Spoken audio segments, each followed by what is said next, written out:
Hello everybody, this is Mrs. Anderson. I am here to just give a little bit more information about conferences because they are quickly approaching. Remember, they are Wednesday the 24th from 3:30 to 7:30, and then Thursday the 25th from 12 to 6:30. The morning of the 25th is a teacher workday. So first thing I wanted to say is I think that it's been really successful sending out that link to families and having them sign up for conferences. But at this point, I do want teachers to start reaching out to families that they want to meet with. So every teacher should be meeting with at least 15 families. And the way to figure out how many families you have scheduled already is to look at your bookings calendar.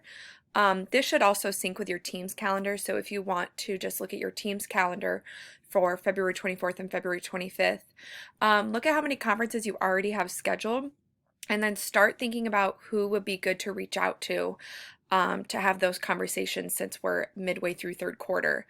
I encourage you guys to work as a team to get every single student scheduled for at least one conference. So that means if Joe Smith is signed up to talk to Mr. Shank, maybe if I also teach Joe Smith, I'm not also going to reach out to him. Maybe I'm going to reach out to someone else who doesn't have a conference scheduled at all. Our goal is to have 100% attendance. That means every single kid and family coming to at least one conference. So working as a team together to figure out who else needs to get scheduled for a conference. When you reach out to families, you will use the exact same link that we sent out to them to schedule conferences, and I'll put that in an email along with this video link. So check out the email. I will put that link there for you, so that way you are able to reach out to those families. Translators. Please, if you have not already done so, start reaching out to schedule translators for conferences if a parent has indicated they need one.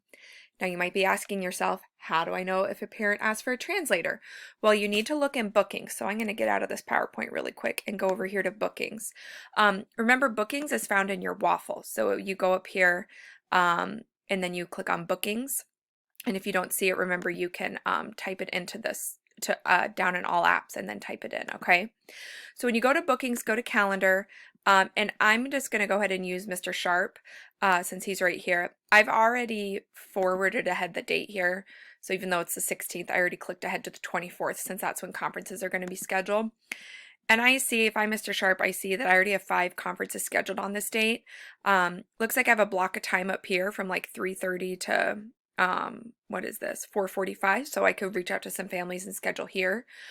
And then if you forward ahead to the 25th, it looks like he has 5 more. So he already has 10 conferences scheduled, so the minimum number of conferences that he would need to get scheduled on his own would be 5 more to make the total of 15. But obviously the more the merrier, whatever fits in your schedule. Okay, so this is how many conferences he has scheduled. Now here's how to locate the translator. You click on the conference and then click on the rectangle here in the upper right hand corner. And then if you scroll down, this is for Isabella Saxton. Her mom said she did not need a translator. So like this would be someone that you don't need to reach out a translator for. If they would have indicated yes here, then they would have typed the language that they need. So that way you know which translator to reach out to for that conference. Now I'm going to go ahead and send out the translators you all should be reaching out to. Some of you might have that information from years past, but I think it's updated. I think we have a couple new translators in the district. So please make sure you're using the updated list that I'm sending out in the email that this presentation came in, okay? And last but not least, self-evaluation forms, checklists, and additional information. These 3 things can all be found in your OneNote. And we've done the self-evaluation form for a few years now. It's usually been a hard copy, like different colors, depending on your content area.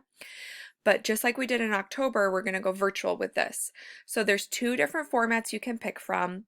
It's located in the OneNote in your professional development section. So I'm going to go ahead and get out of this presentation again, go over to OneNote, and I have Miss Jones open here. So here's Miss Jones's OneNote. Yours won't be this elaborate because I don't think you guys can see everybody's. So you'll just click on yours, go to professional development, and then I've put 3 different sections in here, 3 different pages in here about conferences.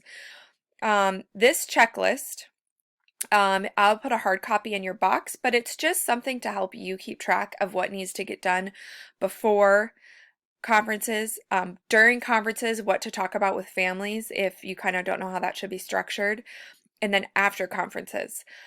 Remember, we will be marking attendance for conferences. You'll just be putting an X if that student attended a conference for you. And that will be in our Wildcat staff team. It's not there right now, so don't even go look. But it'll just be like it was in October. It's an Excel spreadsheet. You'll just put an X if that student showed up for you.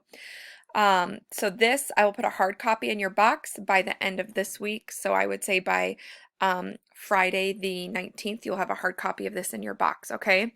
You don't turn it into anyone. It is just for your use if you need something to help keep you organized, okay? And if it's not helpful, that's totally fine. You don't need to use it.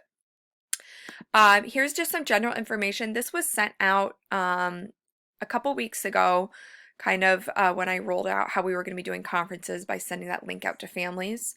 So this information is here for you to look through. Remember, everyone meets with at least 15 families. SPED teachers meet with at least 15 kids on your caseload. That could be, you know, you alone with that family, or you could join, you know, the person you co-teach with. So if you're just going to join the math teachers conference, that would also count. We just want to make sure that kids are getting that time with their teachers.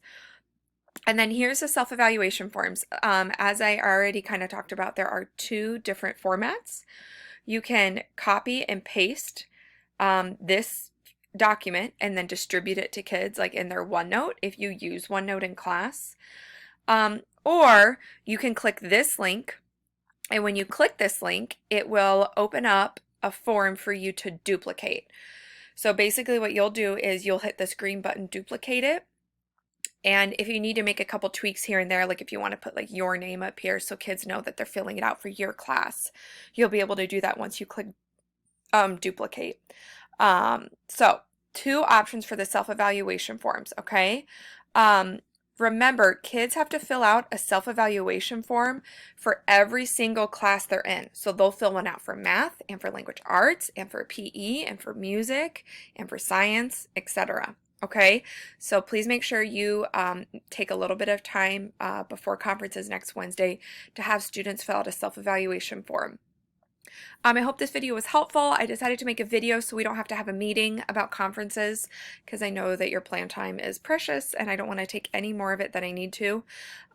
So please let me know if you have any questions. You can reach out to me, email me, call me, come down to my office. I'm happy to answer any questions, okay? You guys take care.